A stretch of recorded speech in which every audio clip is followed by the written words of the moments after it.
அன்பான உறவுகள் அனைவருக்கும் வணக்கம். இன்றைக்கு என்ன வீடியோன்னு பார்த்தோம்னு சொன்னால் ஒரு புதுமையான வீடியோ அப்படின்னு சொல்லலாம்.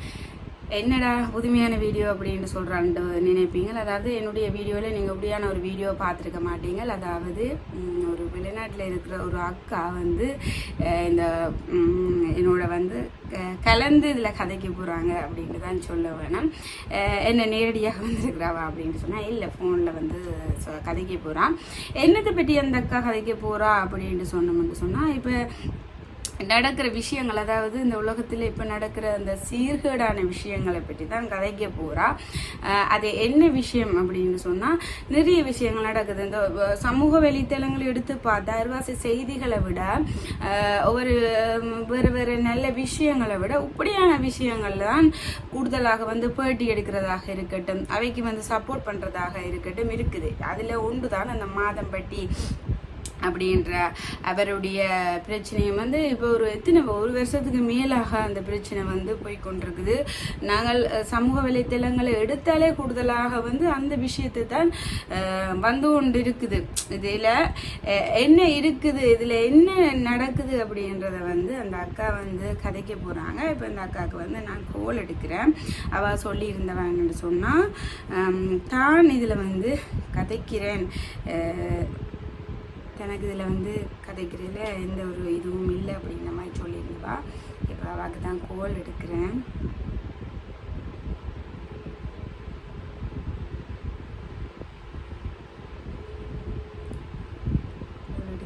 எடுக்கிற மாதிரி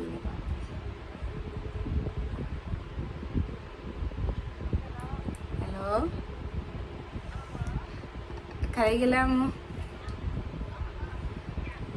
சரி, வீடியோ உங்களை காட்டலாமா?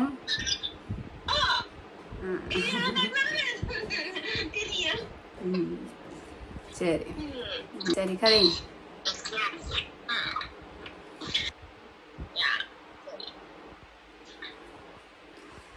நீங்க சொல்லுங்களேன்.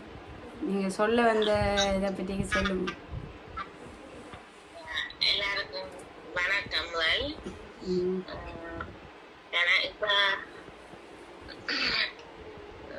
ஒவ்வொரு நாளும் மாதம்பட்டி ரங்கராஜ், ஜோய் கிருஷ்ணலா இந்த பிரச்சனை நாளுக்கு நாள் போய்கொண்டே இருக்குது. இப்ப நான் 2 மாசமா தொடர்ச்சியா பார்த்து கொண்டே இருக்கிறேன்.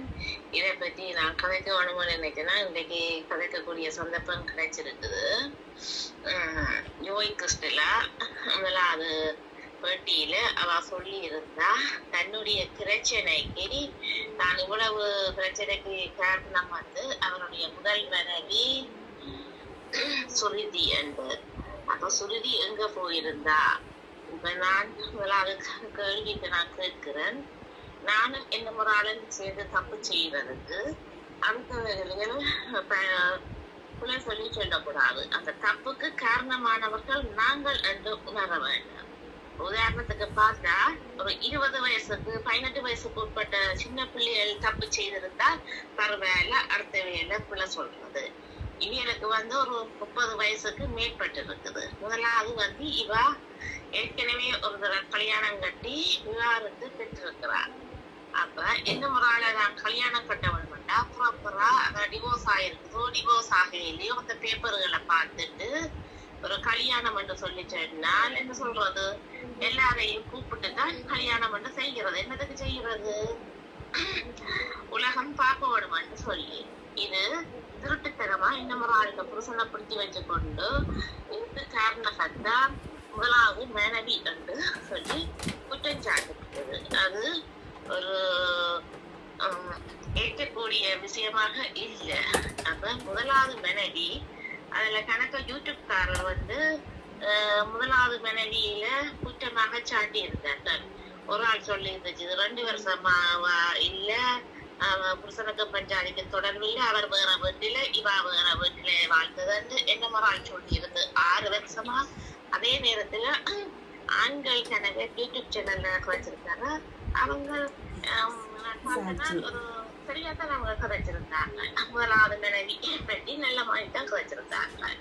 அப்ப இவ இவ்வளவு நாள் போயிருந்தா நாங்கள் என்ற விட்டுருப்போமோ 10 நாள்ல காணாட்டிக்கு பிடிச்சிருப்போம் நண்டி இருப்போம் வந்து முதல்ல ஒரு ஆண் தப்பு செய்ய வந்து மனைவி வந்து சொல்லி இருப்பா, இப்படி தப்பு தெரியாது என்று ஒரு நாளும் சொல்லி சொல்லாம விட்டுருக்க மாட்டியா.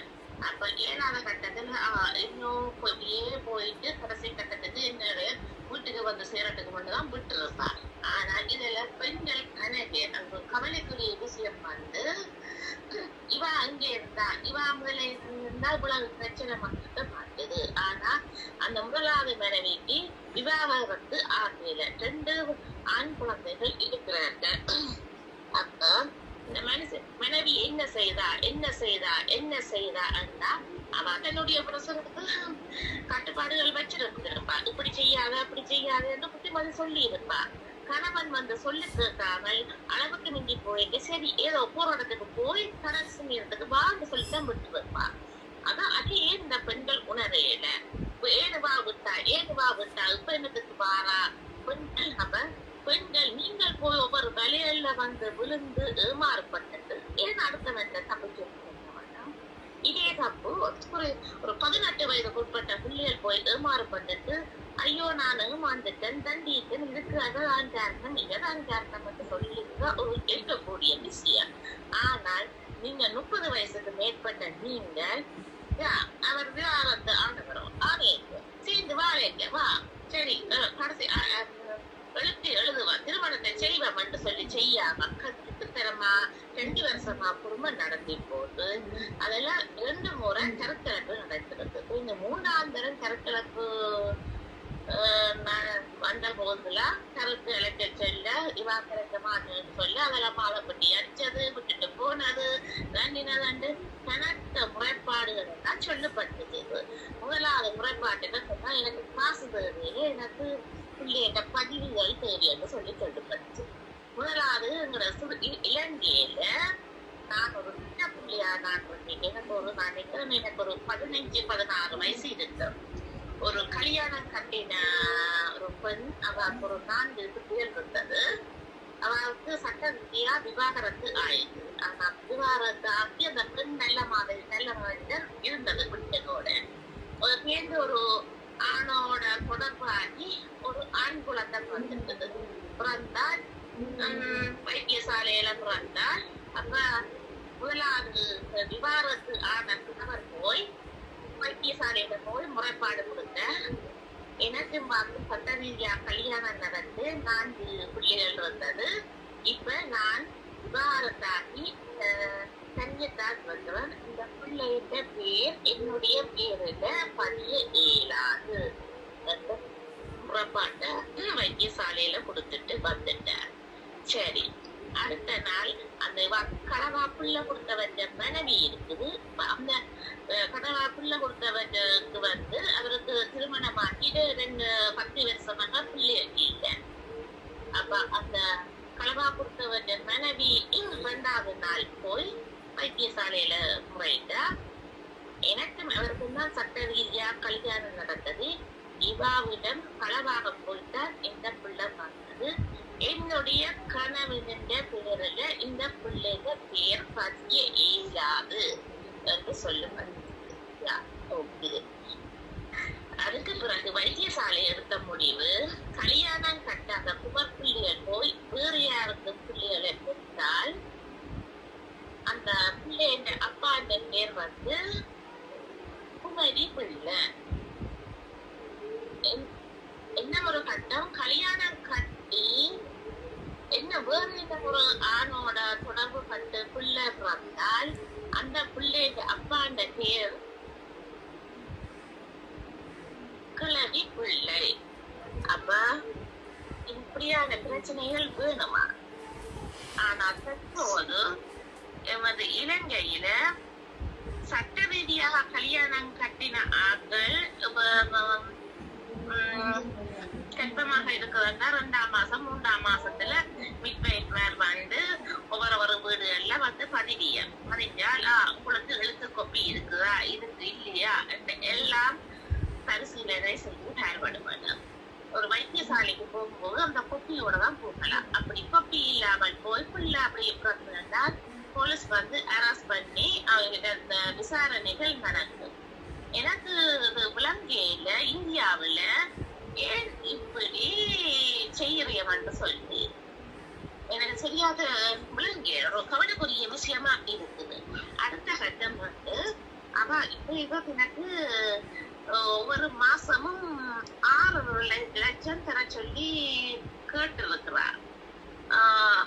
அப்ப நானும் ஒரு 10 வருஷம் தான் இலங்கையில ஒரு அட்வொகேட்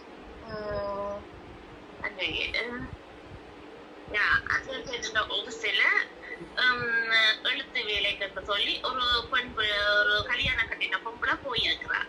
கல்யாணம் கட்டின பொம்பளை போயிருந்தால் அந்த அட்வொகேட்டும் அவருக்கும் வாக்கு தொடர்பாக்கி இவாக்கு ஒரு குழந்தை வந்துட்டது வயிற்றில. அப்ப குழந்தை வந்திருந்தால் அப்ப அந்த அட்வொகேட்டுக்கு ஒரு சட்ட ரீதியா மனைவியல் பிள்ளைகள் இருக்குது.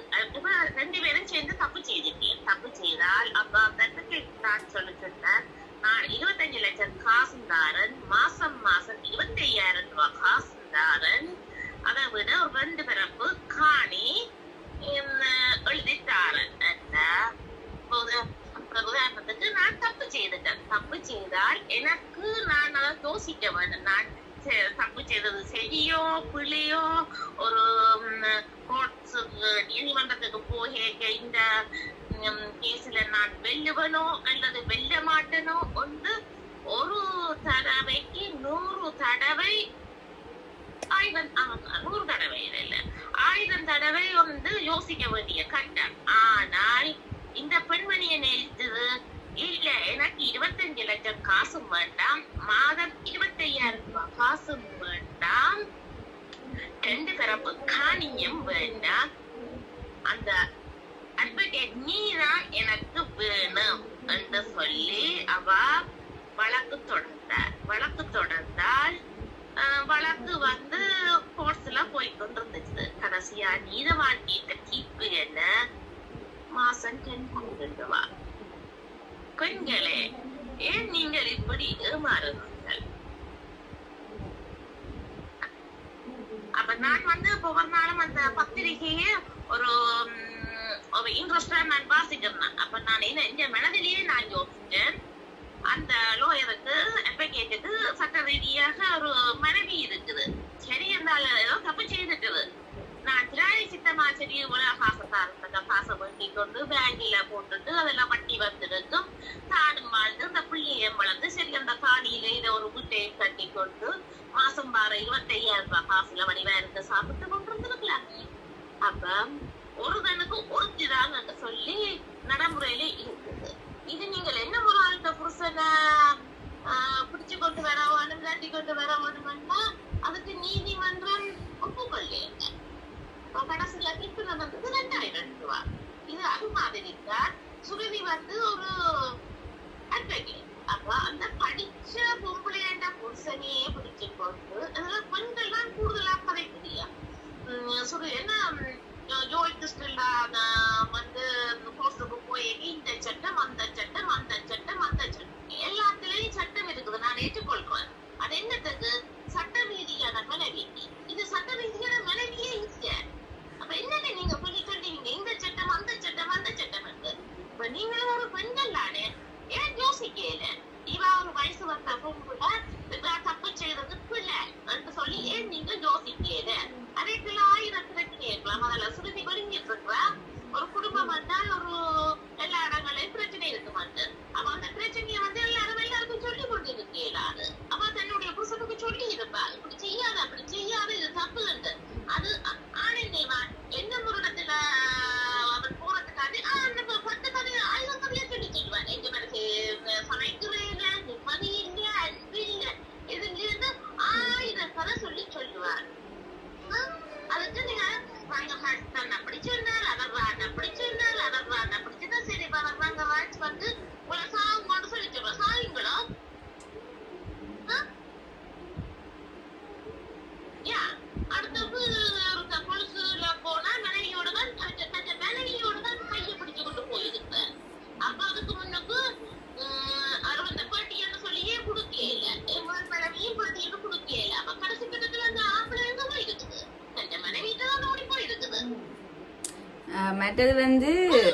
மற்றது வந்து அவ சொன்ன இது என்னன்னு சொன்னா டிவோர்ஸ் இவர் எடுக்க சொல்லித்தான் தான் டிவோர்ஸ் எடுத்தது அப்படின்னு மாதிரி சொன்னவா தானே.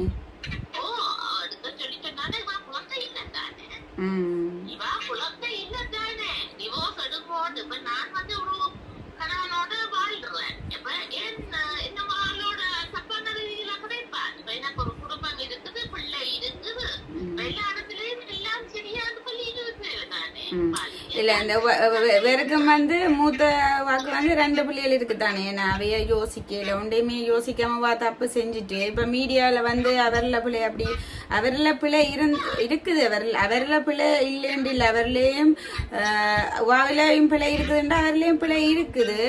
ஆனா இதுக்கு வந்து முதல் மனைவி வந்து எதுவுமே செய்யல. அது என்ன இல்ல அவள எந்த பிள்ளையுமே இல்ல. முதலாவது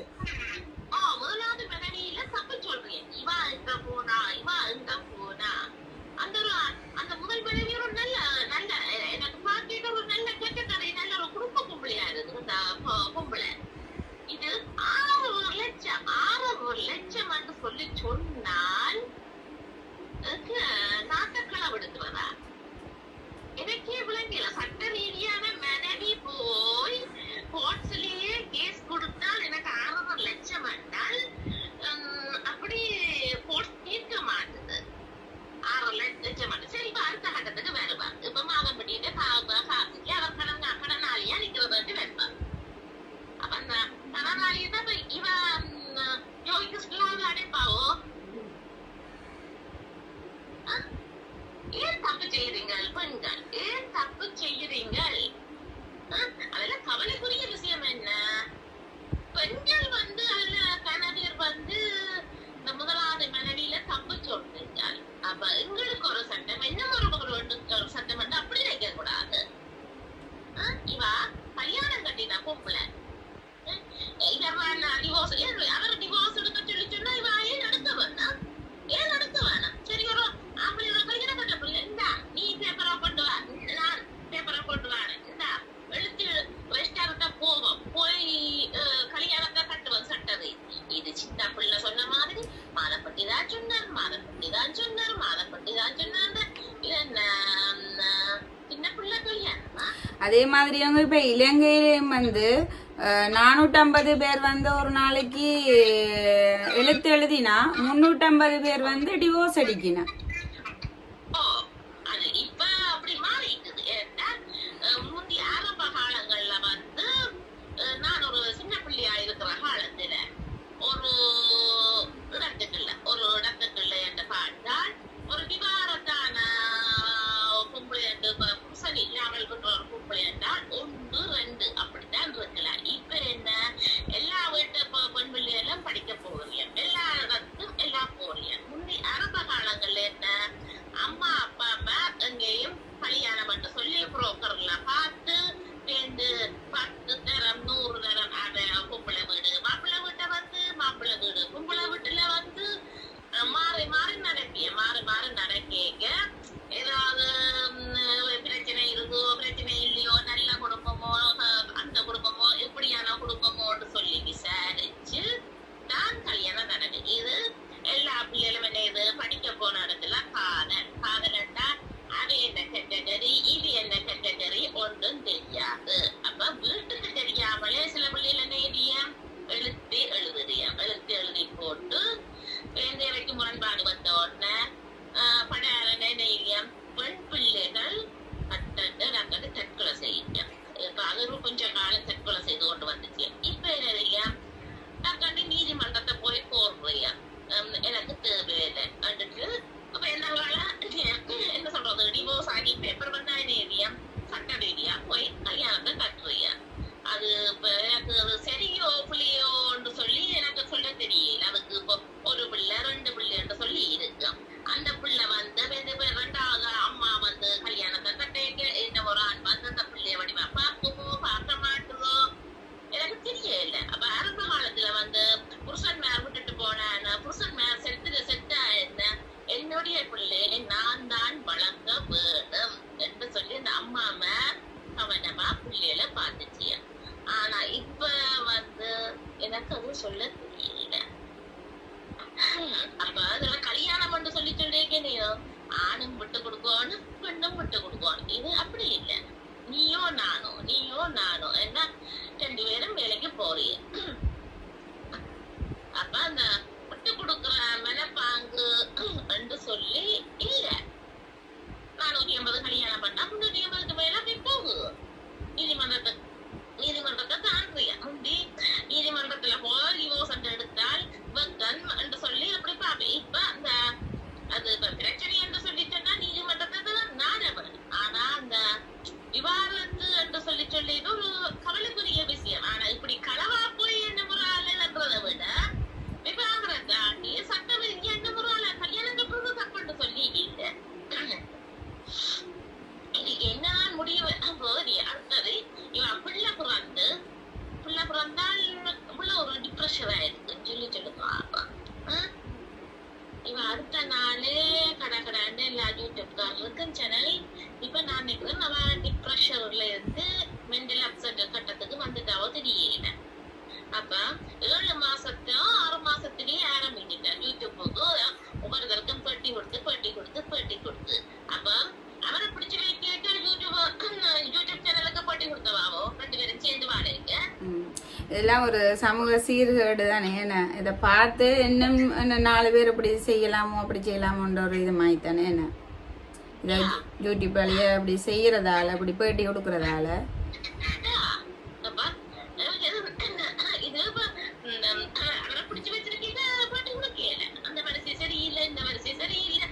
சமைச்சு கொடுக்கல அவர் அன்பா இருக்கல அப்பதான் நான் பிடிச்சு வச்சிருக்கிறேன் என்று சொல்லிக்கிறேன்.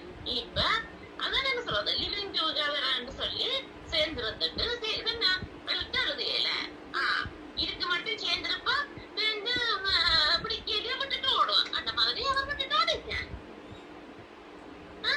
லிவிங் டுகெதர் அது இந்தியாவுல இப்படி அது ஆணுக்கு பிரச்சனை இல்லை. அதுல பாதிக்கப்படுறது பெண். அப்ப அது யாரும் யோசிக்க வேணாம். பெண்கள் அதுல இப்ப வந்து போலீஸ்ல விசாரிக்க அவ சொன்னது இல்ல அது எங்க குழந்தைதான் ஓமண்டு சொல்லி சொல்றது. வெளியில வந்து வேற இதை சொல்லி சொல்றது எனக்கு ஒன்றுமா தெரியல என்று சொல்லி சொல்லப்படுது. என்னதுக்கு வெளியில வந்துட்டு சரி டெஸ்ட் பண்ண பண்ணா ஏழுபட்டு கொண்டு போகும். யாருக்கு வேணும் இப்படி தெரியறதை விட உழைச்சு சீவிச்சப்பட்டு போகலாம் இல்ல. என்ன ஒரு ஆளை தங்கி வாழ்றதை விட மரியாதையா சிரிக்கலாம் இல்ல. இப்ப வந்து ஒவ்வொரு யூடியூப்ல ஏன் இந்த விவாதத்தை முதல் கணவருடன் வைக்கிறது என்றெல்லாம் கேள்வி வருது.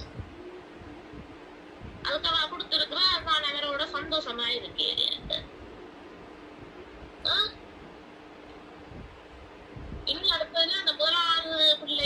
இல்ல சந்தோஷமா இருக்கல அப்படின்னு சொன்னா ஒரு குடும்பத்தோட ஒரு வாழ்ற ஒரு ஆளை வந்து பிரிச்சு எடுத்து அது வாழ்றதும் ஒரு பிள்ளையான விஷயம் தானே.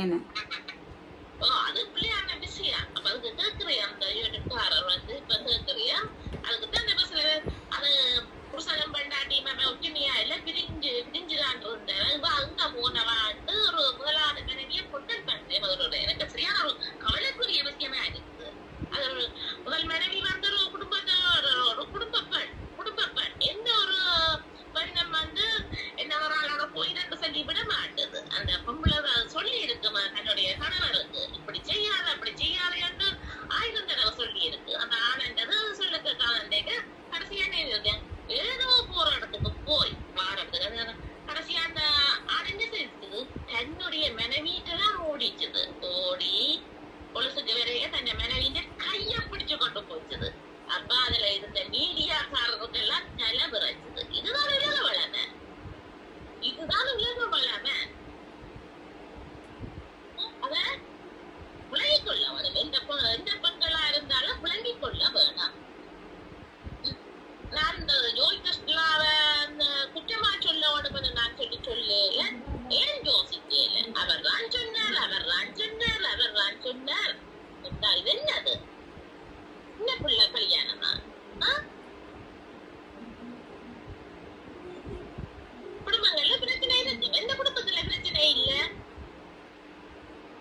இது அவைக்குள்ள நடக்கிற பிரச்சனையும் இல்லை. இப்ப அப்படி இலங்கையிலே நடக்குது, இந்தியாவிலே நடக்குது, எல்லா இடங்கள்லயும் நடக்குது. என்ன அப்படி ஒரு தப்ப செய்யணும். இதால பாதிக்கப்படுறது அவையோட பிள்ளைகள். என்ன பிள்ளையெல்லாம் பாதிக்கப்படுறது. இப்ப இலங்கையில ஆரம்ப காலம், நான் சின்ன பிள்ளையா இருக்கேன், ஆரம்ப காலத்துல அப்படி களவா தெரியும். சில பேருக்கு அப்பா மேல இல்ல இந்த பிள்ளை, ஆனா அந்த பிள்ளைகளுக்கு ஏதோ ஒரு ஆணுன்ற பேரை போட்டு சர்டிபிகேட் எழுதிக்கல. ஆனா அந்த பிள்ளைகளுக்கு தெரியும், அந்த அம்மா நான் சொல்லுவேன் இன்றதை மட்டும் அந்த பிள்ளை யார் அப்பா இது என்று சொல்லி அந்த கேள்வி என்ன கேட்கல.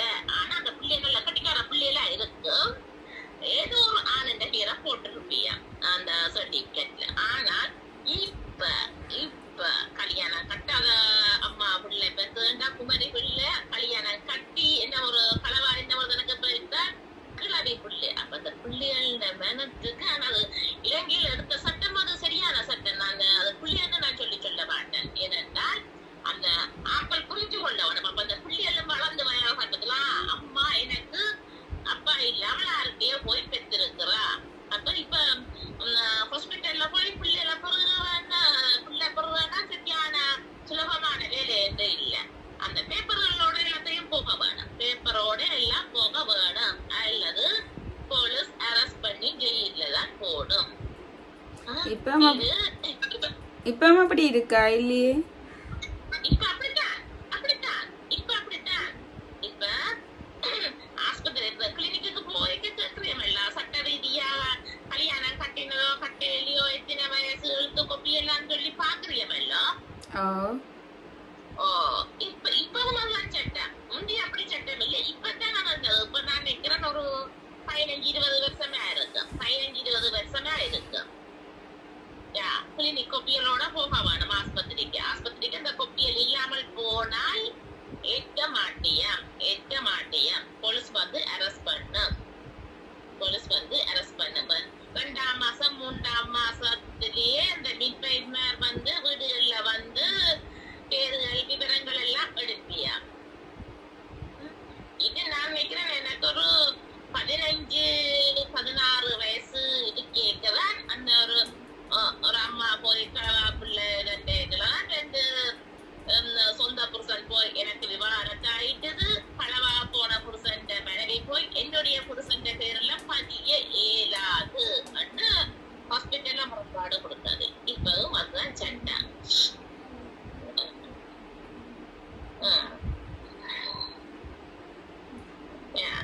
ஆனா இதுல என்ன வேணும், பெண்கள் அவதானமா இருக்க வேணும். இந்த யோகிஸ்டா சொல்லப்பட்டுச்சு, 12 வருஷமா அவர் சொல்லி சொன்னது வேலைக்கு போக வேண்டாம், தான் கொஸ்டியும் வேலை என்று சொல்லி அவருக்கு சந்தனம். இவ முதலாவது புருஷனுக்கு சட்டா கட்டி போட்டு வந்த மாதிரி தனக்கும் சட்டா கட்டி விடுவாரு, வீட்டுல இடு என்று சொல்லி போட்டு வீட்டுல இருத்தி விட்டு இருக்கிறார். அப்ப அவருக்கு சுதந்திரம் அதிலேயே பறி போயிட்டது. ஒரு பெண் வெளியே தனக்கண்டு சொல்லி சுயமா வேலைக்கு போய் வரவானு.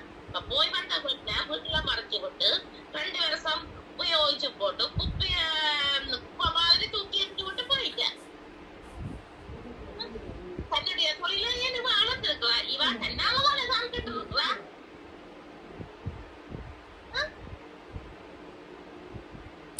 அத முதலாவது சமூக வலைத்தளத்துக்கு கொண்டு வர மட்டும் இல்ல தானே. அவ செய்தது கொண்டு வரவான்னு மட்டும் சொல்லி இல்ல. சரி இப்படி ஒரு தப்பு நடந்துட்டு சரி விட்டுட்டு ஓடிட்டேன். சரி நான் வாழ்ந்து காட்டுவேன் மட்டும் சொல்லி இவ ஒரு பெண் சரி பிள்ளை பிறந்தா சரி ஒரு 30 நாளைக்கு வீட்டுல இருந்துட்டு இந்த அம்மாட்ட பிள்ளைய கொடுத்துட்டு ஒரு நல்ல பிள்ளைய தான் வாழ்ந்து காட்டி இருக்கலாம். இப்ப சமூக வலைத்தளத்துல போட்டு காட்டி சமூக வலைத்தளத்துல அப்படி என்ன செய்வீங்க? இப்ப எல்லாருக்கும் உலகம் ஃபுல்லா தெரிஞ்சிருக்குது. உலகம் ஃபுல்லா இப்ப ஒரு பொழுதுபோக்குக்கு ஒவ்வொருத்தரும் கிடைக்கலாம். ஆனா அந்த சமூக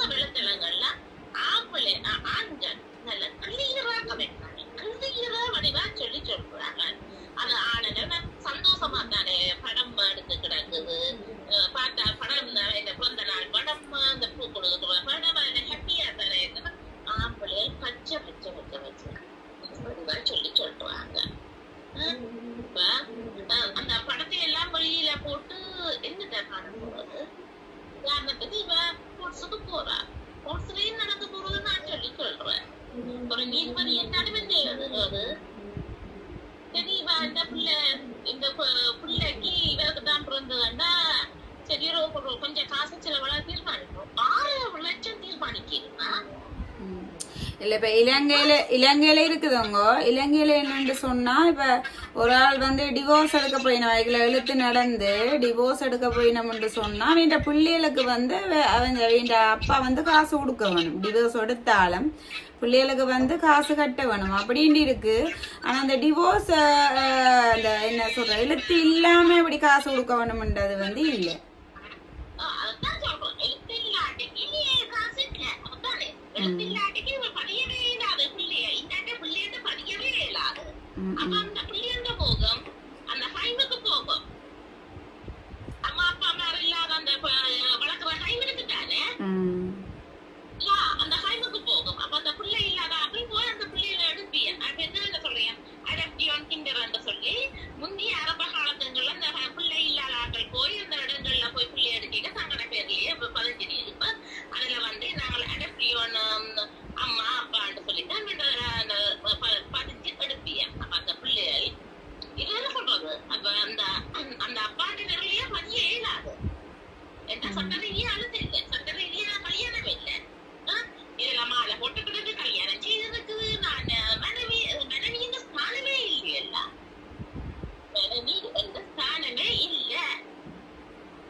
ஆனா என்ன பொறுத்த வரைக்கும் அவ விட்டது ஓகே.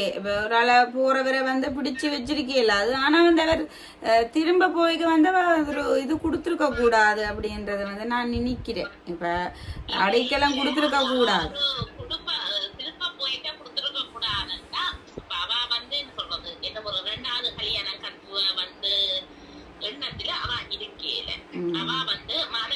இல்ல ஒரு ஆள் தப்பு செய்த ஆளுக்கு வந்து இது கொடுக்க கூடாது. என்ன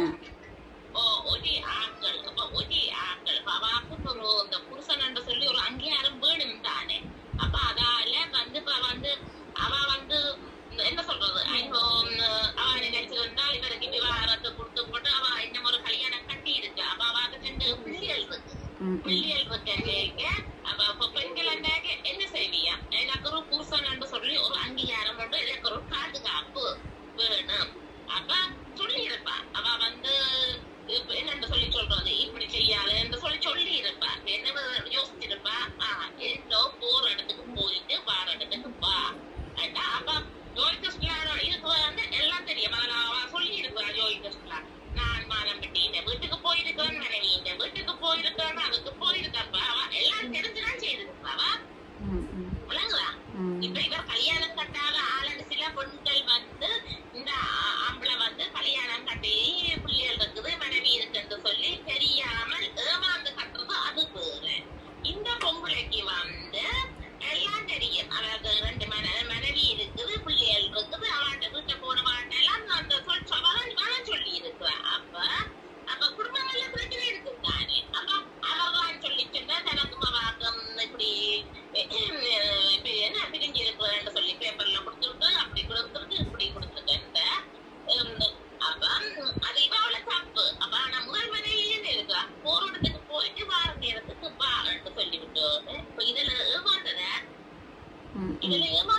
அப்ப அதுக்கு முன்னுக்கு ஒரு 2 மாதமா இதுக்கு என்ன முடிவு முதல் மனைவி நினைச்சாதான் இது கடைசியா ஏமாந்துதான் பலவா போனதான் நல்லது. அது கணவன் ஓய்வு மனைவிட்ட கால பிடிச்சு ஐயோ நான் செய்தது தப்புன்னு சொல்லி அப்ப இன்னொரு மனைவி தனக்கு ஒரு புருஷன் அங்கீகாரம் வேணும்தான் யோசிப்பிய. சரியென்று நான் சொல்ல வரே இல்ல. அவருக்கு 43 வயசு, இவாவுக்கு இப்ப ஜோதிக்கு 30 தாண்டி இருக்கு. அப்ப அந்த ஒரு மனைவி ஏங்கி கொண்டிருக்கு ஐயோ எனக்கு புருஷன் என்ன பாதுகாப்பு இல்லையேன்னு சொல்லி. அதுல கணக்கு பிள்ளைகள் இருக்குது. கணக்கு பிள்ளைகள் ஒரு பொம்பளை இது ஒன்று புருஷன் ஓடிப்போ இல்ல எனக்கு அந்த புருஷன் அங்கீகாரம் வேணும்னு சொல்லி பிடிச்சு வச்சிருக்கிறது. அப்ப அந்த பொம்பளை வந்து தான் வந்து என்ன ஒரு 2வது கல்யாணம் கட்டுறதா இருந்தா அவன் நடவ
ஒரு மாசமா 6 லட்சம் என்ன? ஓ இந்தியாவுக்கு 6 லட்சம் தான் நினைக்கிறேன். அப்படித்தான் மாதம் பட்டி 2 வருஷம் செலவழிச்சிருக்கிறாங்க. அவன் சொன்னா தாங்கள் அந்த அப்பார்ட்மெண்ட்ல இருக்கிற அந்த வீட்டு வாடகையே 1.5 லட்சம் சொல்லி சொன்னான். ஓ இது அந்த வீட்டுக்கு காட்டுப்பட்டுச்சு ஏதோ வீடு. அப்ப பின்ன தாங்கள் சொந்தமா அதுல ஏதோ ஒரு கடிதம் மாதிரி ஏதோ 10 12 கொஸ்டின் அந்த ஒரு பேப்பர்ல எழுதி இருக்கேன். 1 2 3 4 5 எனக்கு மாதம்பட்டி வேணும், எனக்கு மாதம்பட்டி வீடு கட்டித்தர வீடு கட்டித்தர வேணும், வந்து என்ன மனைவிட்ட முதலாவது மனைவிட்ட விவாகரத்து ஆக வேணும் என்று சொல்லி அவள்கிட்ட கைப்பட்டதான் எழுதி இருக்கிறார். அப்ப நாங்கள் இப்ப எழுதுறது தப்பாட்டி இல்லை, அத சரியான முறையில நாங்கள் எழுத வேணும். இப்ப எழுதினா அது இப்ப எங்களுக்கு ஒவ்வொரு நாள் நாங்கள் ஒரு நல்ல விஷயத்த நினைச்சு நாங்கள் எழுதினா அதுகளுக்கு கிடைக்கும் மட்டும் சொல்லி ஒரு நம்பிக்கை ஒன்று இருக்கு. அது நான் தப்புன்னு நான் சொல்லிட்டேன். இது தப்பான வழியில என்ன கொடுத்த புருஷனை எனக்கு வேணும்னு சொல்லிட்டேன்னா கடவுளும் என்ன சொல்லி கொடுக்குறது. அவர் முதலாவது மனைவியை விவாகரத்து வாங்க வேணும் என்று சொல்லிட்டு அது ஒரு சட்டத்துக்கு புறனானது இல்லை. அப்புறம் நல்ல விஷயத்தை எழுதலாம், நல்ல விஷயத்தை இது கிடைக்க வேணும், இது கிடைக்க வேணும், இது கிடைக்க வேணும் வந்து ஒரு யாருக்கும் பாதகம் இல்லாம எனக்கு நல்ல விஷயம் நடக்க வேணும், எனக்கு நல்ல விஷயம் நடக்க வேணும். இது ஒரு கல்யாணம் கட்டி நான் கிடைக்க வேணும் என்றால் அவன் என்ன முடிக்கிற புருஷன் அது ரெண்டையும் ஒரு பொம்பளைய யோசிக்க வேணாம். அவன் என்ன சொல்றது தங்களோட சொந்த பண்டாடிட்டு ஓடி போவாங்க அத சொந்த பண்டாடி மேலும் ஏற்றிய வேண்டாம் குடும்ப பாதுகாப்புன்னு சொல்லி வேணாம். குடும்ப பாதுகாப்பு அந்த பிள்ளைகளுக்கு அப்பா என்று சொல்லி வேணும் என்று சொல்லிட்டு பெண்கள் அந்த சொந்த பண்டாடி மேல ஏற்றிய அப்ப ஏதாவது தப்பு இடையில போற பெண்கள் எல்லாம் யோசிக்க வேணாம். நான் செய்வது சரியா பிள்ளையா சொல்லி அதுக்கு இப்ப அவர் தான் சொன்னார் மாதப்பட்டி தான் சொன்னார் என் சின்ன பிள்ளையா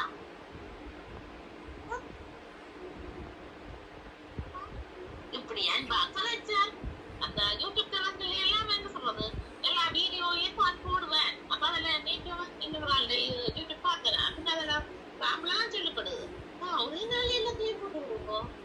ஆனா விளையாட்டுக்கு மாதம்பட்டி வந்து ஒரு வீடியோ போட இல்லையா அவங்களதான் பிளாக்மெயில் பண்றது. அவர் வந்து கொடுத்துருக்காரு ஏதோ பிளாக்மெயில் பண்ணித்தான் தான் பழியான அந்த மாலை மாத்தி போட்டோ எல்லாம் எடுத்ததுக்கு. ஆனா இவ வந்து அதுல எல்லாம் இந்த என்ன சொல்றது ஒரு கேள்வி ஒரு நட்போட சேர்ந்து 2 பேரும் சேர்ந்து தண்டையில அவர் போட்டோக்கள் எடுத்தது அவர் விடையில இவதான் விட்டு கொண்டிருக்கிறார். ஏதோ தனி பாண்ட போட்டியிருந்தாரு அந்த மெலடிக்கு மெசேஜ் பண்ணினது இன்னும் டைம் பண்ணினது சொல்லி அடுத்தடுத்து காட்டுவா. அப்ப இவ அந்த சரியான முறையில பண்டாட்டிய ஒரு விட்டுக்கிட்டு எல்லாம் தனக்கு சாட்சி வேணும். இனி வீட்டுல எல்லாம் அந்த ஒரு தவறா எல்லாம் கூட்டி இருக்குது போல எல்லா வீடியோவையும் வெளியிடுவன் என்றால் வெளியிட வேண்டியதானே அதுக்கு இதெல்லாம் பாலகா.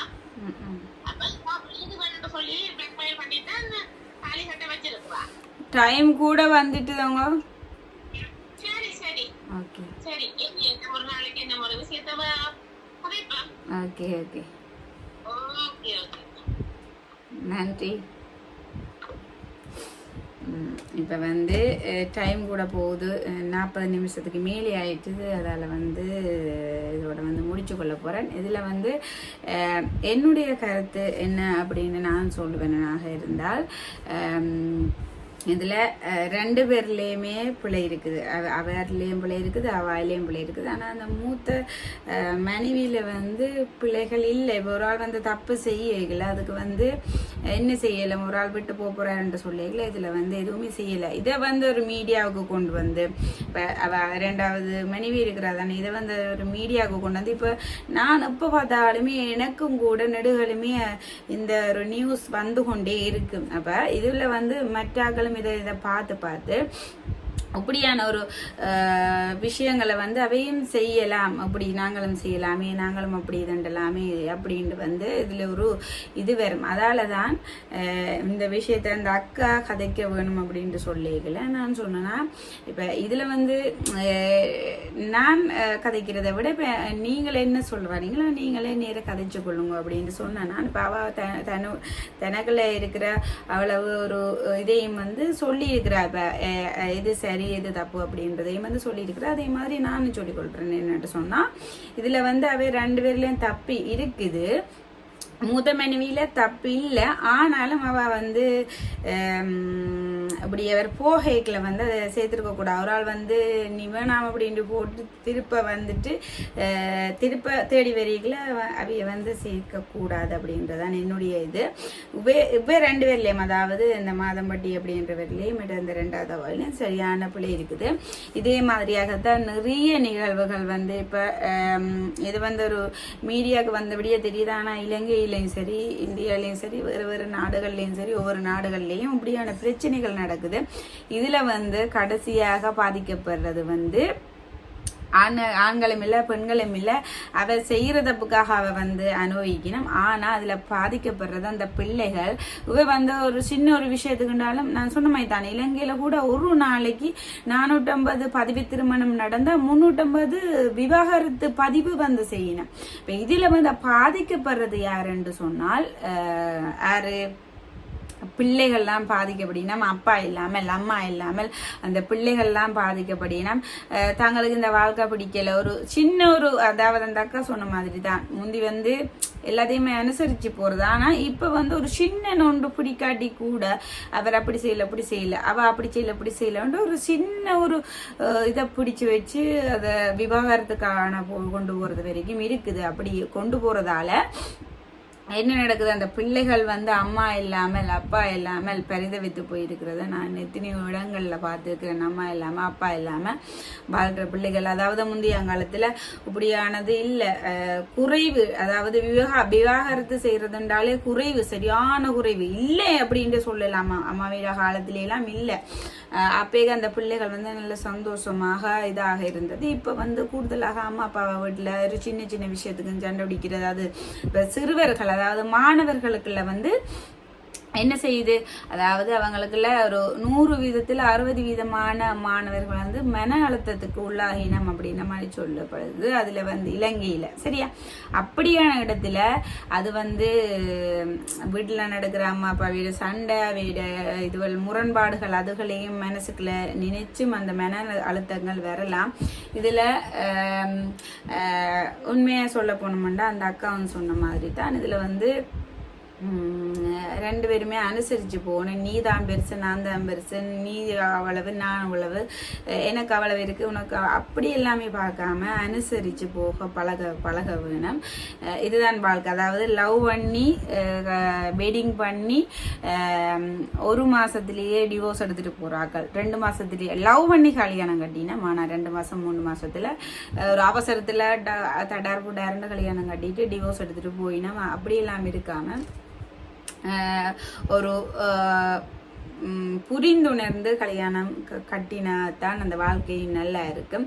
அதுதான் உண்மையிலேயே. அதாவது முந்தி வந்து என்ன கூடுதலாக வந்து அம்மா அப்பாவை பார்த்து தான் கட்டி வைப்பினோம். அப்படி இன்றைக்குல படிப்பாக விசாரித்து எல்லாமே செய்து வைப்பினோம். ஆனால் இப்போ வந்து ஒரு பார்த்த உடனே காதல் அப்படின்ன மாதிரி எல்லாம் வெட்டிங் பண்ணினோம். அது வந்து ஒரு 3-4 மாசத்துலயே அது வந்து போயிட்டு விவாகரத்துல நிக்குது. அப்படித்தான் நிறைய விஷயங்கள் நடக்குது.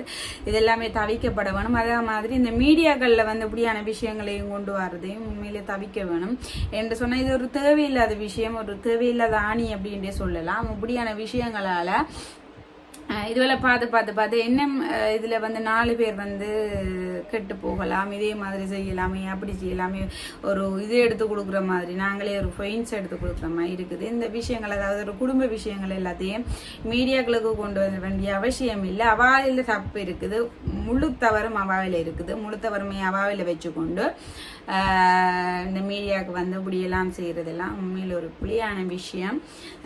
அந்த அக்கா இதில் கதைக்க வேணுமெண்டவா. அப்போ இதண்டனா அதே மாதிரி உங்களுக்கும் இதில் வேறு விஷயங்களை பற்றி உங்களுக்கும் இதில் வந்து நேரடியாக நான் கதைக்கிறதை விட நீங்கள் கதைக்கிறது, அதாவது உங்களுடைய சேனல் உங்கள் எல்லாருடைய இப்போ நீங்கள் பார்த்து கொண்டிருக்கிற என்னுடைய சப்ஸ்கிரைபர் எல்லாருடைய சேனல் தான் இது. உங்களுடைய அதாவது உண்மைத்தன்மையான விஷயங்களை பற்றி நீங்கள் இதில் கதைக்க வேணும், உங்களுடைய ஆதங்கங்களை வெளிப்படுத்த வேணும். உங்களுக்கு ஒரு விஷயத்தில் ஒரு கோபம் வருது, அந்த விஷயத்தை பற்றி நீங்கள் கதைக்க வேணும்னு சொன்னால் என் நம்பருக்கு வந்து நீங்கள் கேட்டுக்கொள்ளுங்க. நான் என் நம்பரை தந்து கொள்கிறேன். நீங்கள் வாட்ஸ்அப் ஊடாக வந்து இதில் வந்து நேரடியாகவே உங்களோட வீடியோ வந்து இந்த அப்படியே வச்சு கதைச்ச மாதிரி உங்களையும் வச்சு உண்மைத்தன்மையான வீடியோக்களை மட்டும் நான் இதில் போட்டுக்கொள்வேன். இவ்வளோ வந்தானே இந்த வீடியோ. நன்றி, வணக்கம்.